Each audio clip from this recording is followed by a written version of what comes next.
With a silent snarl, he spun from me and paced with his wrists held at his lower back. His level of sentience disturbed me. This was a spirit with a purpose, and it was my duty to banish him before his ambitions harmed those who called this nest home. As I knelt between him and whatever his goal, I experienced a trickle of doubt that I could lay this troubled soul to rest. I had moments until my protective circle burst. Once my herbs burnt out, he would slide into invisibility and I would be at his mercy. I swallowed the cold knowledge he must have realized as much. "Why are you here?" "I could ask you the same thing," a silken voice replied from somewhere behind me. The spirit's head snapped up, and an eager glint lit his eyes. The sound of that all-too-familiar voice made my cheeks burn. Here I thought the spirit I tracked was the greatest threat in these passages, yet I'd found one much greater.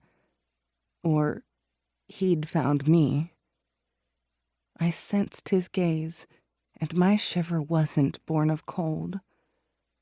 My pulse skipped when the spirit bared his ghastly teeth in what I hesitated to label as a smile. Holding a finger to his lips, he made chill air ruffle my hair. Then he was gone. Only then did it occur to me that my circle was broken, which meant he was free to exact revenge for my attempt to end his haunting. I started when a boot toed my ankle. Grinding a palm into my chest, I tried to crush my heart's wild flight. Still it fluttered. "Why are you here, Vaughn?" I pretended my earlier question had been meant for him. Even this close, his expression eluded me. Instead of the aura all souls cast from within their hosts, Vaughn was a blank space where no light shone. His emptiness repelled as it attracted me. "I was curious."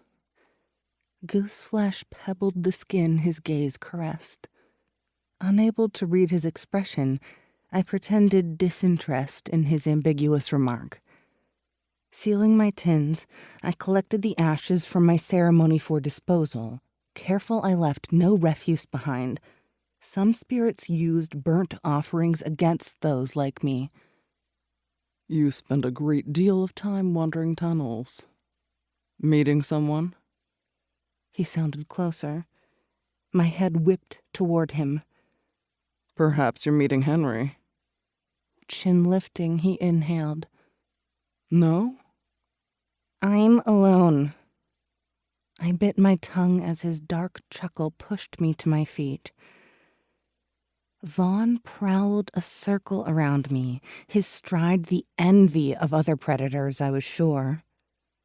Delicious heat encased my spine when his chest bumped my shoulders. His lips brushed my throat, fangs rasping over delicate skin. Hot fingers blazed trails from my shoulder to my wrist. I trapped a whimper behind my teeth.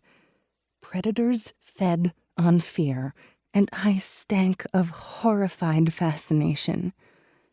He buried his face at my neck, his inhale punctuated with a groan as he breathed in his effect on me.